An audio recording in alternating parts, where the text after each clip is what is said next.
Здравейте, пичове! Сега ще ви покажа как можете да си инсталирате и да си подкарате Spigot сервер на вашите компютъри. Локално и след това ремонт. Първите стъпки ще бъдат следните. Ще работим с Spigot. Това надграждане над ванила. Доста по-лесно за работа. И комюнитито е доста голямо. Ще започнем с BioTools Jara.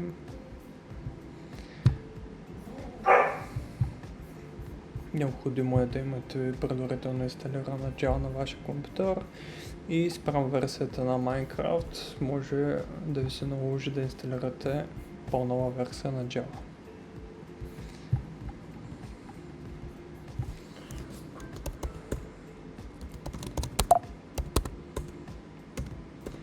За да стартирате един Java файл, ви е нужно да го равните съответно с Java, jar, името на файлът и съответно можем да сложим допълнителни параметри, които ще пропуснем за момента. И както видяхте, сега ние използваме Java 17 и то започна да реве с някакви неща от сорта Attempting to Build Version Latest, защото сме намерили версия тази. Ето, те изискват Java 21 или Java 22, но използвам Java 17. В случая един вариант е да инсталираме по-нова Java или да използваме някаква по-стара версия на Spigot, което също ще ни свърши работа, като Attempting to Build Latest, User Version. Значи в случая можем да използваме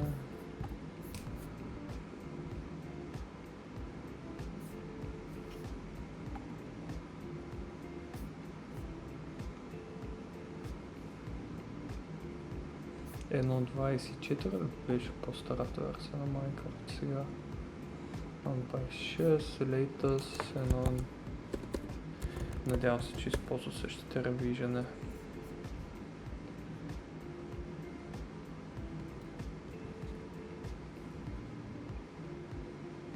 Да, получи се. Започна да работи, да клонира Spigot данните.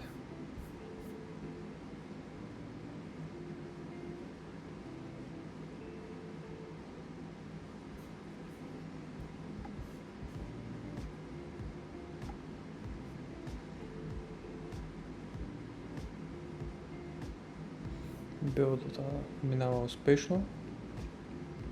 Това я очакваме. Финиширало успешно.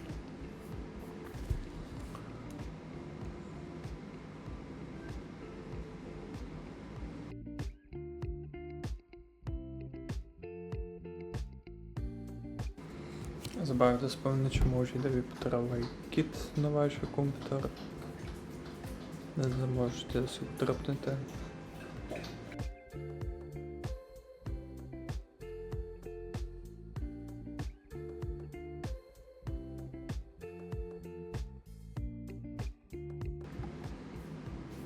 Тук имате обяснение на какви операционни системи може да инсталирате в техния сервер, тъй като е на Java, може да бъде на всякаква операционна система. И ето тук са оставени няколко скрипта, след като се дръпне билтула. Ето тук е описано, че трябва да имаме Java свързана с Minecraft версията, която искате да стартирате и съответно трябва да се дръпне BioTools. Така.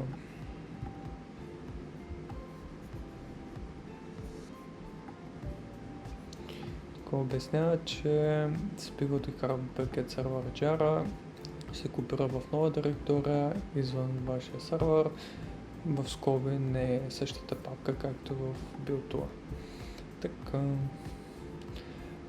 За Windows, Linux, общо взето са едни и същи команди, просто за операционна система Linux е необходимо да дадете permission на съответния execution файл, който е Shell в нашия случай, след като му зададете права за execution, след това може да се стартира.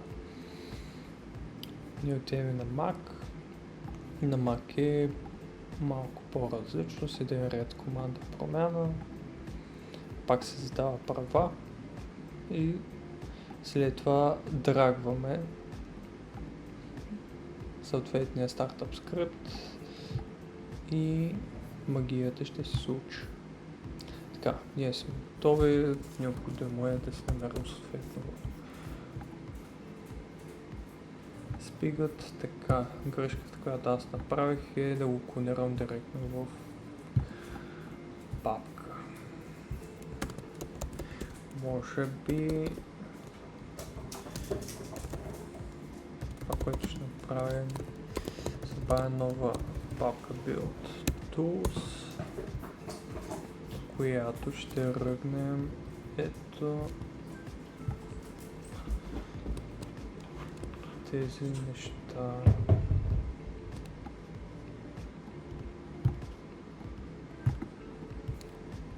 Да.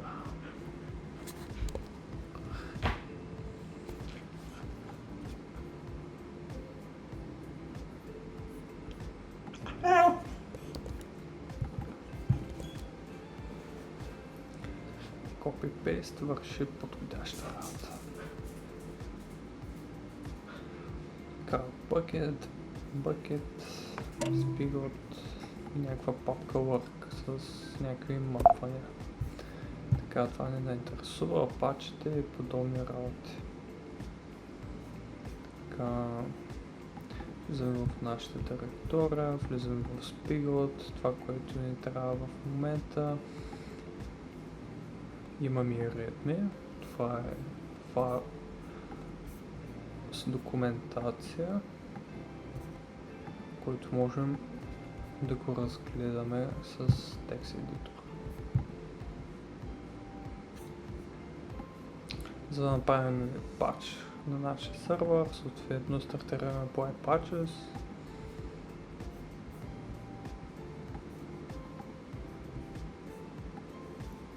Spigot API, Rebuild Patches.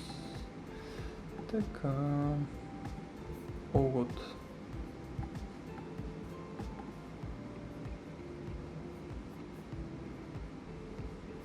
Сега си папката с кода, добре.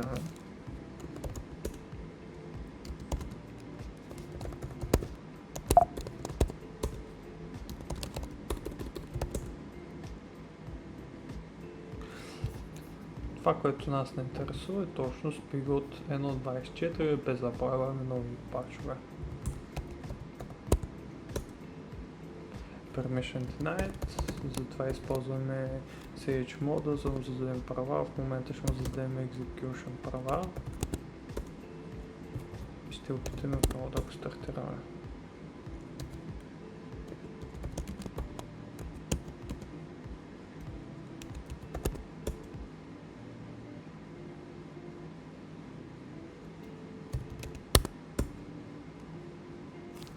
Execution format error.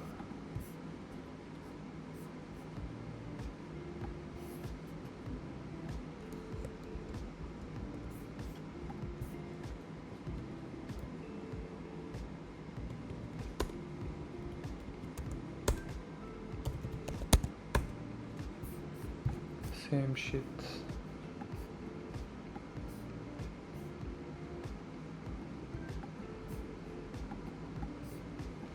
В момента те обясняват, че можем да си направим един стат скрипт, в който да си запишем нещата. Аз използвам NanoEditor, това да ни прави впечатление и след като го създадем този файл и го потърсим в файл Explorer, в Finder на macOS,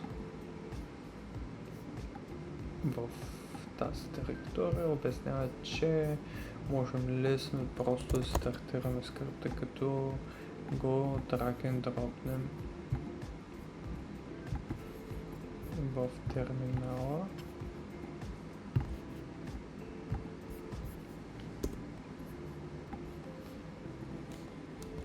Съответно иска много права.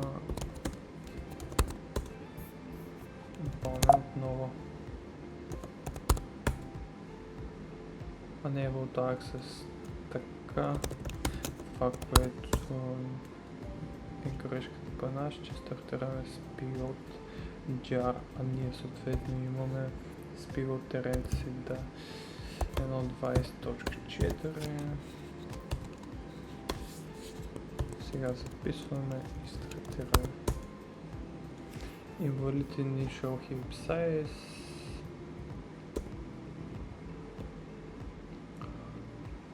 Да, това са команди, в които ще говорим в следващите клипчета.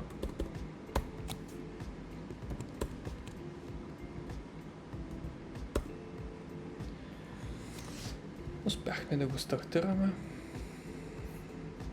И в момента ни изгърме с, че изреване, че не може да заради ela.text.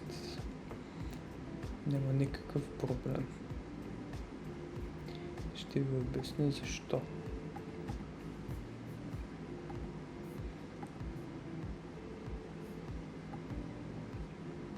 В момента имаме ela.text. Тук просто му задаваме true и нещата ще се оправят. Като предварително обаче казахме, че тези две неща искаме да ги изкараме от самия build, защото те служат за нещо различно. Ще изтеглям преждевременно някои неща, които не ни трябват. Ще си направим нова папка, която ще се казва Pivot Local. Ще влезем в Pivot Local и ще си сложим там нещата. След това навигираме папката и стартираме съответния скрипт. То пак ще ни зареве за елата, тъй като не сме разрешили. Разрешаваме, затваряме и пускаме.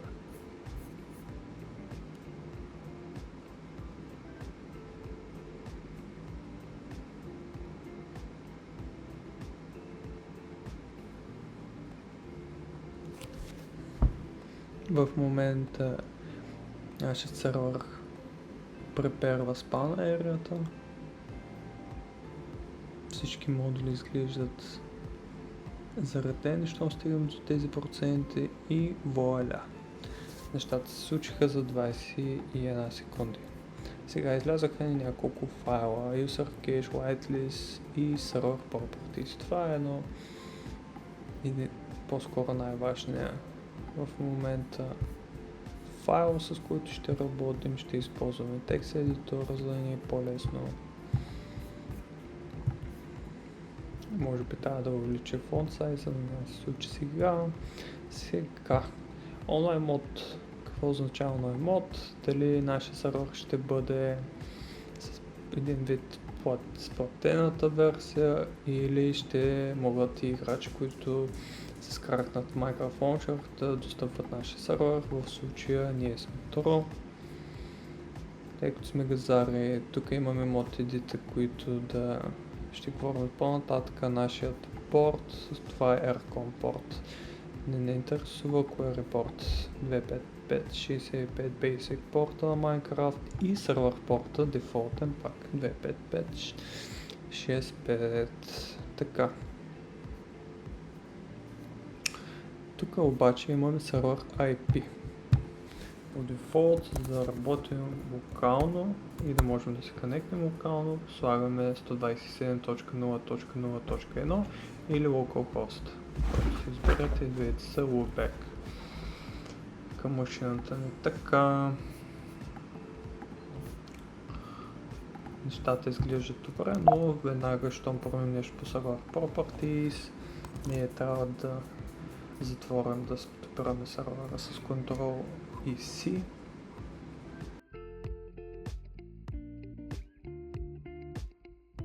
Мисля, че е запило. Това отваряме нов терминал, намираме си Pivot Local и стартираме от начало нашия скрипт.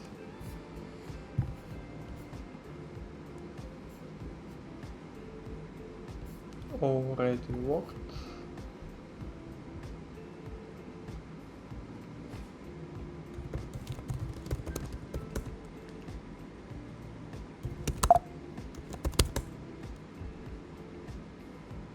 Да, някога се случват и гличове.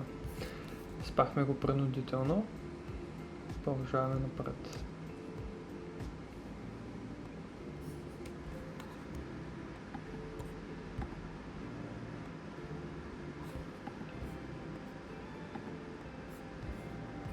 В момента можем да се стартираме нашата чао версия. Значи имаме 1.26, тъй като видяхме, че изтеглихме и инсталирахме 1.24 и това, което трябва да направим е да си направим, да си дръпнем стара версия. Релиз 1.24, тези неща мисля, че не интересува за момента.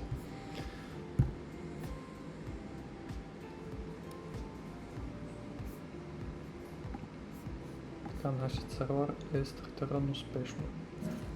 Това, което можем да направим,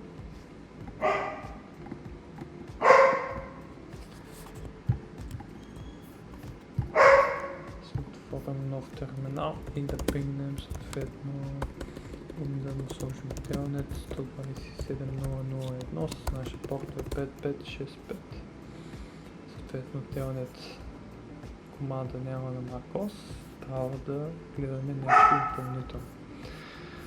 Както и да ще пробваме в реални условия. Можем да се Press Enter to enable the narrator. цикаме мултиплеер, съгласяваме се и вписваме нашия сервер run адрес, който е 127.0.0.1. Можем да впишем експлицитно порта или да не го писаме въобще, защото това е подразбрана порта на Minecraft. И ето нашия сервер е онлайн. В момента се вписахме успешно и играем. Така, това е, guys. Радвам се, ако съм ви помогнал. Thumbs up, съответно палец нагоре, коментар, споделяйте и продължаваме напред.